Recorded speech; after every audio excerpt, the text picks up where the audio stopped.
चलिए जी, अब हम पढ़ते हैं सबसे पहला टॉपिक जो कि है टॉफ। टॉफ इज़ वेरी वेरी इंपॉर्टेंट जिस एज आई टोल्ड यू।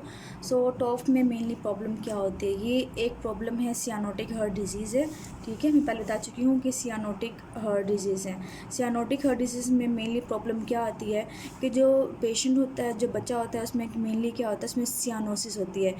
तो मेनली टेट्रोलॉजी ऑफ फेरेट में मेनली 4 कंपोनेंट्स की होते हैं। टेट्रा का मतलब है 4, और टेट्रोलॉजी ऑफ फेरेट, फेरेट जो है वो साइंटिस्ट का नेम, तो साइंटिस्ट के नेम के बाद जो है हम कहते हैं टेट्रोलॉजी ऑफ फेरेट।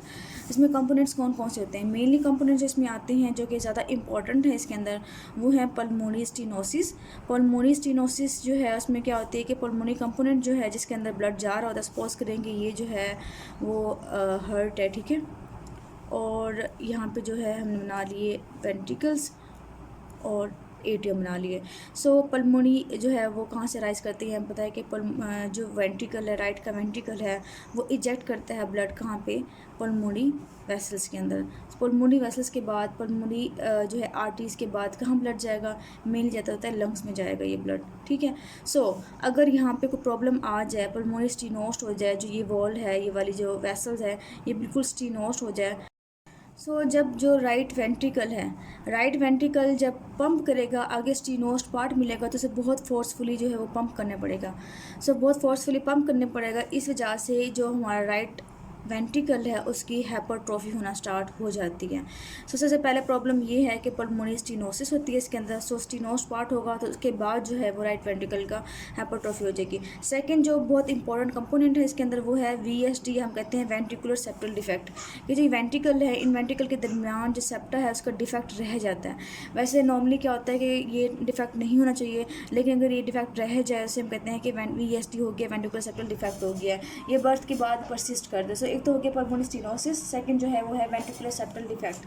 थर्ड जो चीज़ आएगी इसके अंदर वो मेनली आती होती है over riding of aorta. Over riding of aorta का मतलब क्या है? ओवर राइडिंग ऑफ एओर्टा का मतलब ये है कि जब एओर्टा यहाँ से निकलना था, जब पता है कि जो लेफ्ट वेंट्रिकल है वहाँ से एओर्टा निकलता है और निकलने के बाद जो है बॉडी को सप्लाई करता है, ठीक है, हम इस तरह समझा लेते हैं इसको। लेकिन हुआ ये कि जब यहाँ पे सेप्टम का डिफेक्ट हुआ, सेप्टम के डिफेक्ट की वजह से जो एओर्टा को मेनली यहाँ होना चाहिए था, सिर्फ और सिर्फ लेफ्ट वेंट्रिकल की तरफ ही होना चाहिए था, लेकिन ये ओवरराइड हो जाती है। ओवरराइड का मतलब ये है कि ये जो है ये यहाँ पे आ जाती है, ठीक है, जहाँ पे सेप्टम होता है वहाँ पे आ जाती है। इसकी वजह से क्या होता है कि जो राइट वेंट्रिकल का फ्लो जो यहाँ पे, क्योंकि पल्मोनी स्टेनोसिस हुई है, सो यहाँ पे जो है उसको रेजिस्टेंस फील होती है। रेजिस्टेंस फील होने की वजह से और यहाँ पे एओर्टा की ओवरराइड की वजह से जो ब्लड है सेप्टम से होता हुआ एओर्टा की तरफ चला जाता है।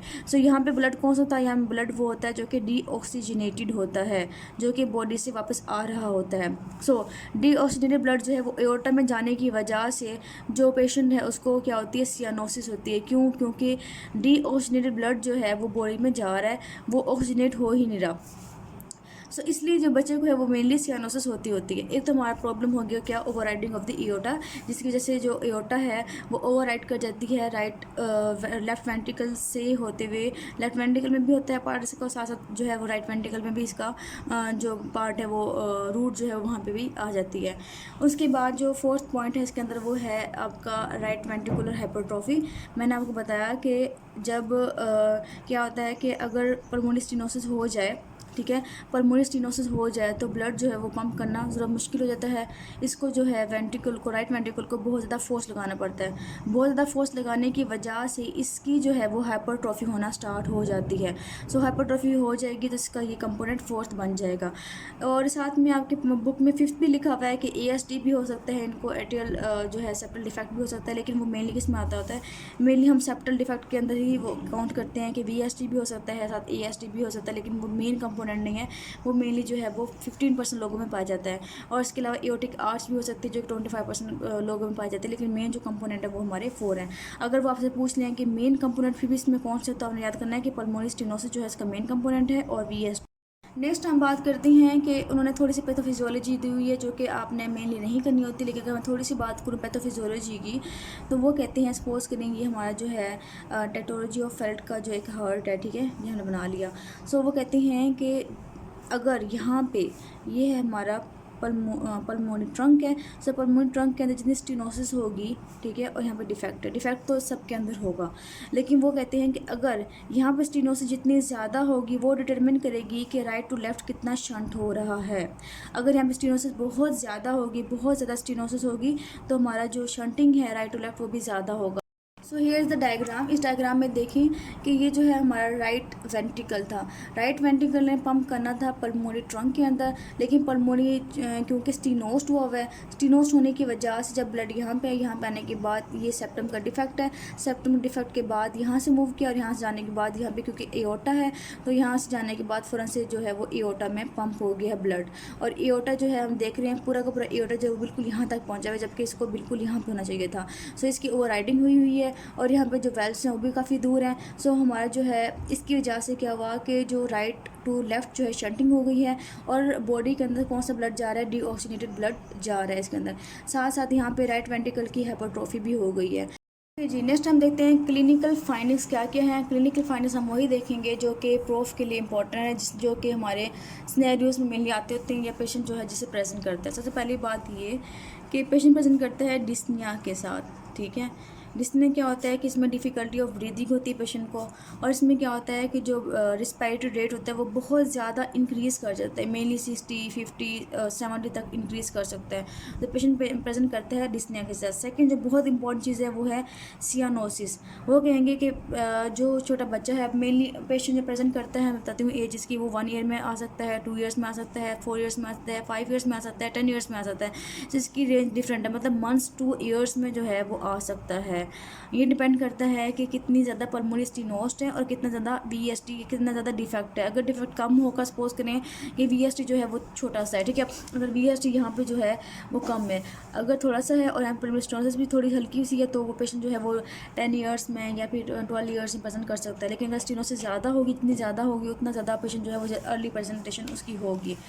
उसके बाद हम बात करते हैं कि इसमें सियानोसिस होगी, इसमें वो कहते हैं कि डीप सियानोसिस। डीप सियानोसिस का मतलब ये होती है, इसी डीप पे कहते हैं या फिर हम कहते हैं सेंट्रल सियानोसिस कहते हैं। सेंट्रल सियानोसिस का मतलब ये है कि सेंट्रल पार्ट होते हैं, सपोज करें जो लिप्स हैं वो उसके जो है ना वो ब्लू ब्लू हो जाएंगे, टंग ब्लू हो जाएगी।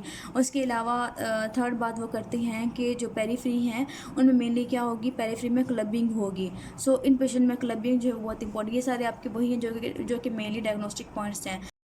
इसमें एक और बात इंपॉर्टेंट है, वो है टेट स्पेल्स। कि टेट स्पेल्स क्या होते हैं, आपसे एक आध क्वेश्चन पूछा गया है कि टेट स्पेल्स क्या होते हैं। टेट स्पेल्स ये होते हैं कि पेशेंट को ना प्रोक्सिमल हाइपरसियानोटिक अटैक होते हैं जब बच्चा रोता है, ठीक है, स्पेशली ऑन मॉर्निंग पेशेंट जब रोता है तो उस रोने की वजह से क्या होगा कि उसको एक तो गैस्पिंग रेस्पिरेशन होगी, रेस्टलेस भी होगा, सियानोसिस ज़्यादा बढ़ जाएगी उसकी, और जो है इसमें सिनकेपी हो सकती है, मतलब पेशेंट जो है बेहोश हो सकता है, और उसके जो उसके ना जो लिप्स वगैरह ब्लू हो जाएंगे। सो इसे हम कहते हैं टेट स्पेल। तो ये आपने बुक से याद कर लेना है।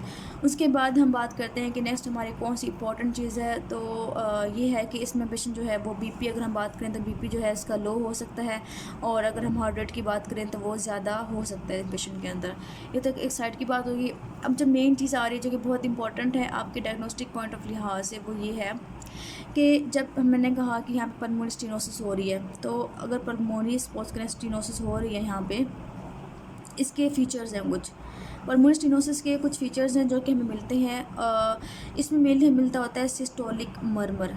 सिस्टोलिक मरमर ये आप याद कर लें कि इसमें मेनली होता है इजेक्शन सिस्टोलिक मरमर।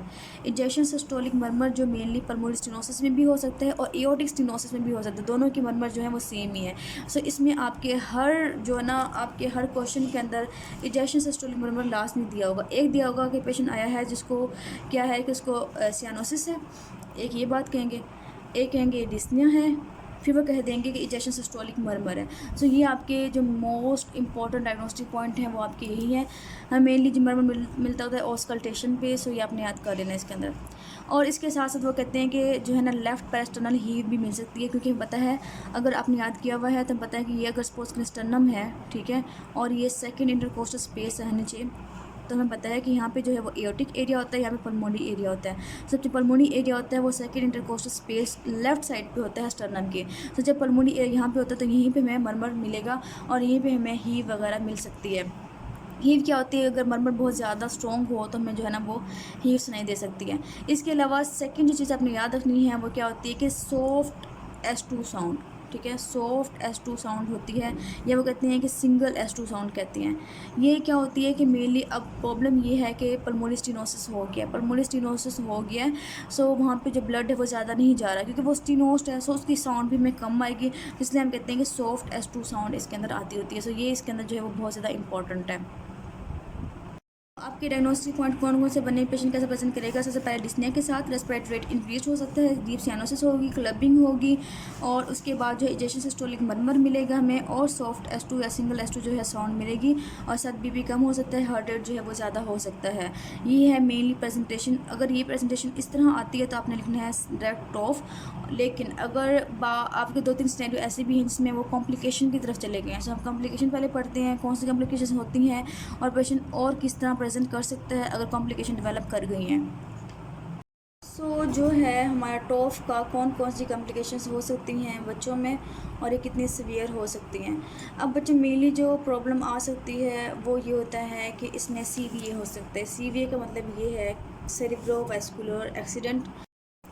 इसमें मेनली क्या होता है कि थ्रोम्बोसिस होना स्टार्ट हो जाती है किसके अंदर, जो हमारी ब्रेन की वेसल्स होती हैं, सेरिब्रल की जो वेसल्स होती हैं उसमें थ्रोम्बोसिस होना स्टार्ट हो जाती है। मेनली क्यों होती है ये, वो होती हैं कि ये हाइपोक्सीमिया की वजह से, ठीक है, और एनीमिया की वजह से जो है ये डेवलप कर सकता है। सही है। तो अगर वो प्रेजेंटेशन होती है बच्चे की इस तरह, सब कुछ वही डायग्नोस्टिक पॉइंट है, लेकिन साथ वो कहते हैं कि उसका राइट हेमिप्लेसिस हो गया है, मतलब राइट साइड हेमिप्लेजिया हो गया, राइट साइड वीक हो गई है, लेफ्ट साइड वीक हो गई। इसका मतलब ये है कि कोई कार्डियक का प्रॉब्लम था और कार्डियक की प्रॉब्लम की वजह से थ्रोम्बस बना।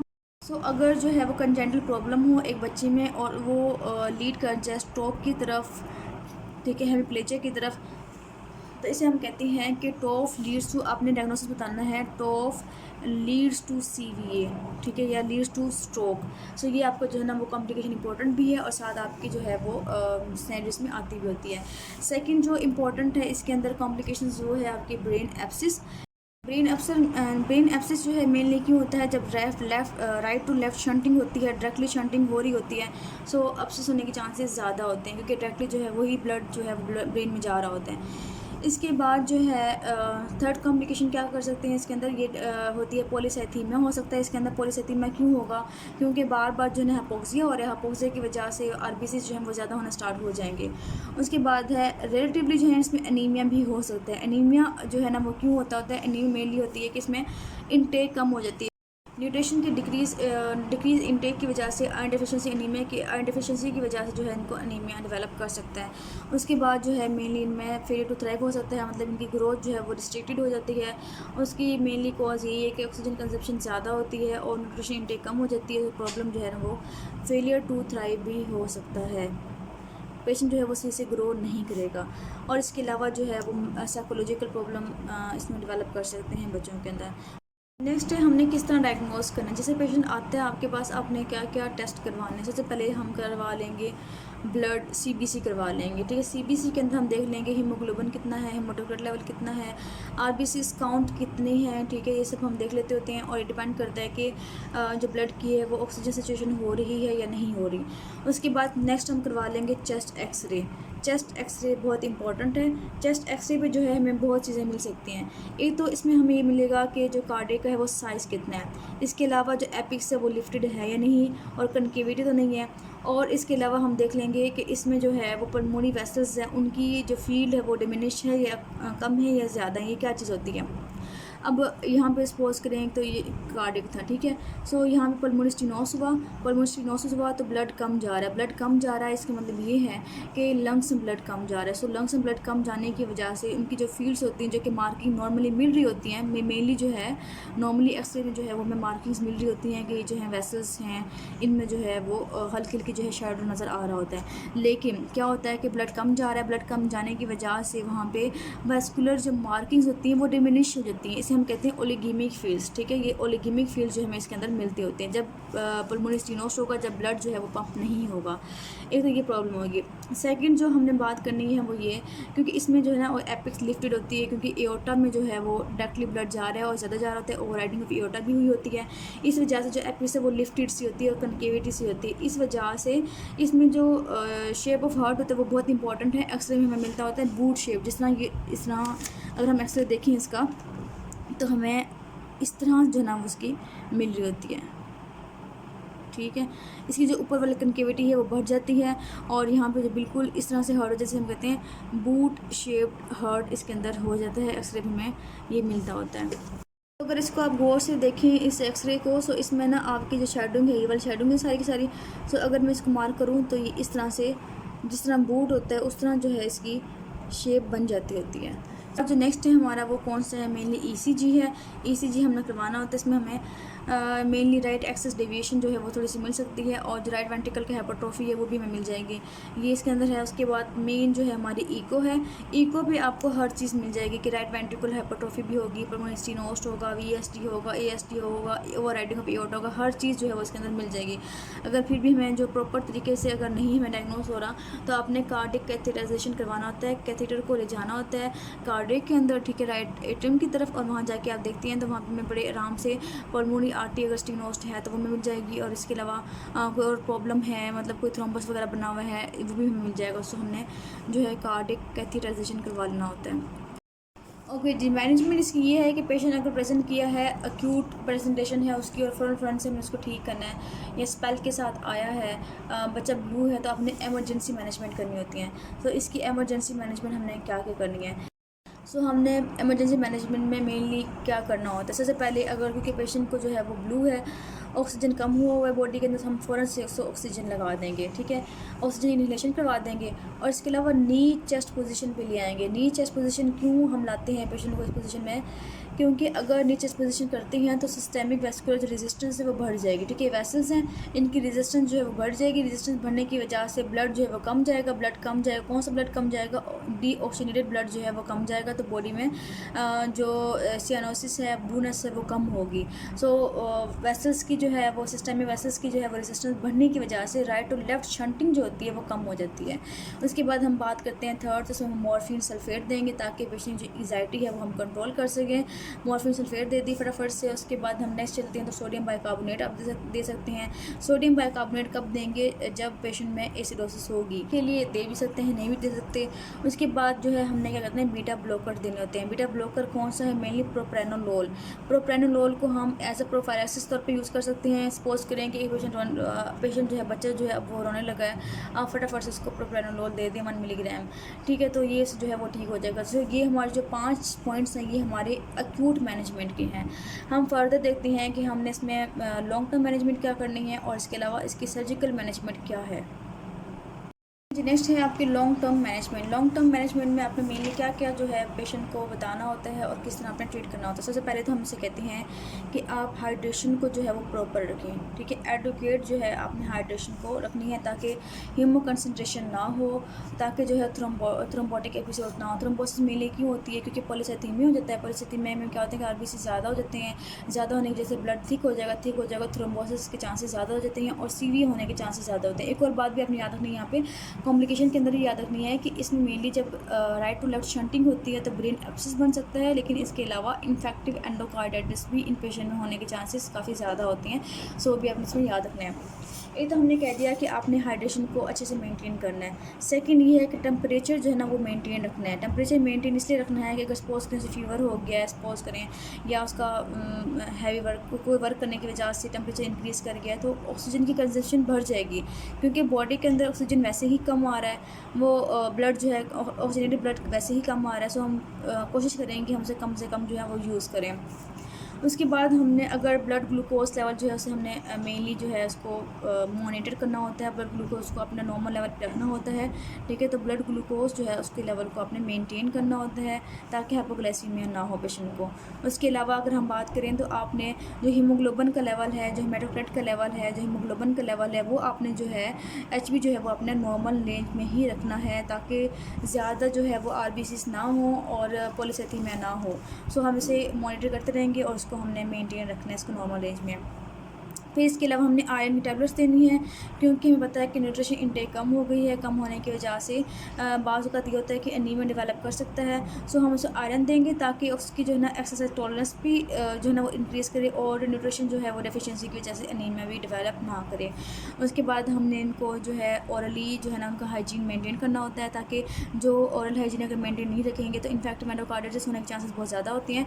तो आपने इनके हाइजीन को मेंटेन रखना होता है। साथ ही साथ आपने जो है इनको एंटीबायोटिक्स भी देने होते हैं, प्रोफाइलैक्टिक तौर पर जो है एंटीबायोटिक्स भी इनको दे सकते हैं।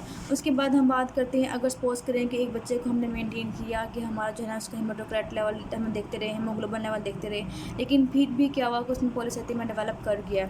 अगर ऐसी कंडीशन जिसमें पॉलीसाइथेमिया डेवलप कर जाए तो आपने खुद ब खुद जो है उसकी एक्सचेंज करवाना होता है, जिसे कहते हैं फ्लीबॉटमी। फ्लीबॉटमी जो है ना वो ऐसा प्रोसीजर है जिसमें हमने ब्लड निकालना होता है क्योंकि थिक ब्लड है तो ब्लड को हम वक्तन फ़वक्तन जो है वो निकालते रहते हैं ताकि जो है उसमें ब्लड जो है वो थिन हो जाए, आरबीसीज जो हैं वो कम हो जाए।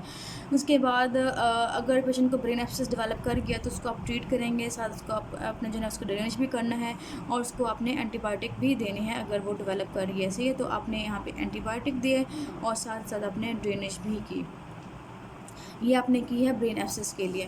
फिर हम फर्दर बात करते हैं क्योंकि इस पेशेंट में जो इंटेक है वो कम हो गई है, जो कैलोरी इंटेक के कम है, तो हमने इनको कहना है कि आप अच्छे से इसको खिलाएँ पिलाएँ और कैलोरी इंटेक को बढ़ाएं, ठीक है, ताकि पेशेंट जो है वो अच्छे से ग्रो करे।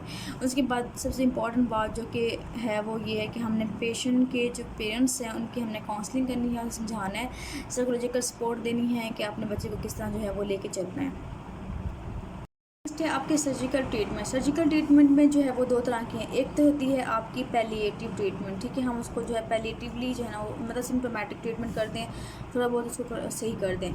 सेकंड होती है करेक्टिव। करेक्टिव में ये है कि हमने जो मसले हैं उनको अपनी जगह पे बिल्कुल सही तरीके से ले आना, बिल्कुल करेक्ट करना, उसे कहते हैं करेक्टिव कहते हैं। अब पैलिएटिव में जो है वो मेनली आपके 3 प्रोसीजर किए जाते हैं। एक होती है बीटी शंटिंग, ठीक है, बुक में लिखा हुआ है ब्लालोक टॉसिक शंट, ठीक है। सो आप ये भी कहते हैं, इसे बीटी शंटिंग भी कहते होते हैं। इसमें मेनली आपने करना क्या होता है, मेनली हम जो काम कर रहे होते हैं वो एओर्टा के दरमियान और पल्मोनरी आर्टरीज जो हैं उनके दरमियान मेनली कर रहे होते हैं। सो सपोज़ करें कि ये जो है ये एओर्टा है, ठीक है, ये एओर्टा आ गई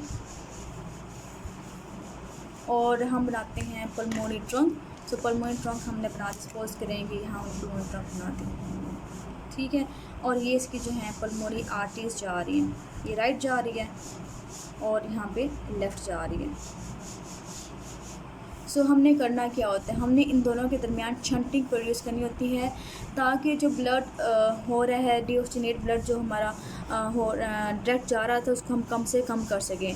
सो हमने शंटिंग प्रोड्यूस की है राइट सबक्लीवियन और पल्मोनरी आर्टरी के दरमियान। सो ये हमारी जो है पल्मोनरी आर्टरी है, ठीक है, और यहाँ से पता है कि राइट साइड पे निकलती है ब्रेकोस्फेरिक ट्रंक निकलता है, ठीक है, एओर्टा से निकलता है, ब्रेकोस्फेरिक ट्रंक निकलता है। ब्रेकोस्फेरिक ट्रंक जो है वो 2 में डिवाइड होता है, एक बनाता है कॉमन कैरोटिड आर्टरी और एक बनाता है सबक्लीवियन आर्टरी। सो सबक्लीवियन आर्टरी और राइट ये सबक्लीवियन आर्टरी और साथ साथ जो है राइट हमारी है पल्मोनरी आर्टरी, उसके दरमियान शंटिंग प्रोड्यूस करते हैं, इसे हम कहते हैं बीटी शंटिंग कहते हैं। सेकंड जहाँ पे 2 और प्रोसीजर्स हैं वो कौन कौन से हैं, वो है वाटरस्टन, एक मैं बताती हूँ, यहाँ पे वाटरस्टन होती है शंट, और सेकंड जो होती है वो होती है पोर्स शंटिंग होती है। सो वाटरस्टन शंटिंग में क्या होता है, इसमें हम मेनली शंटिंग प्रोड्यूस कर रहे होते हैं असेंडिंग एओर्टा। सो हमारा जो है ये असेंडिंग एओर्टा और साथ राइट पल्मोनरी आर्टरी के दरमियान। सो हम इन दोनों के दरमियान शंटिंग प्रोड्यूस करते हैं, इसे हम कहते हैं वाटरस्टन शंटिंग कहते हैं, ठीक है। उसके बाद हम बात करें अगर पोर्स शंटिंग की, तो पोर्स शंटिंग होती है मेनली डिसेंडिंग एओर्टा और लेफ्ट पल्मोनरी शंट के अंदर, ठीक है, इन दोनों के दरमियान होगी। ये हमारी होती है पोस्ट शंटिंग होती है। सो ये जो है आप 3 तरह की शंटिंग प्रोड्यूस कर सकते हैं। ये हमारी मेनली क्या होती है, ये पैलिएटिव जो है ना वो ट्रीटमेंट होती है। अगर हम बात करें करेक्टिव की, तो करेक्टिव में मेनली हमें करना क्या होता है कि मेनली इसमें हमने हर चीज़ जो है आपको करेक्ट करनी होती है कि हमने वीएसटी को क्लोज़ कर देंगे, ठीक। एक तो हमने कर लिया कि वीएसटी को क्लोज़ कर लिया। सेकंड ये कि पल्मोनरी स्टेनोसिस जो थी उसको हम कम से कम कर दें। सो अगर ये दो हम काम कर लें, पल्मोनरी स्टेनोसिस वाला जो एरिया है उसके जो स्टेनोस्ट पार्ट है उसको हम कम से कम कर दें, स्टेनोसिस ख़त्म कर दें, अगर ये दो चीज़ें ठीक हो जाएँ तो हमारा जो ये प्रॉब्लम है ये बिल्कुल ठीक हो सकता है। सो इसको हम मेनली कर देते हैं 3 months to 2 years of age में, जो मेनली हम इसको कर सकते हैं।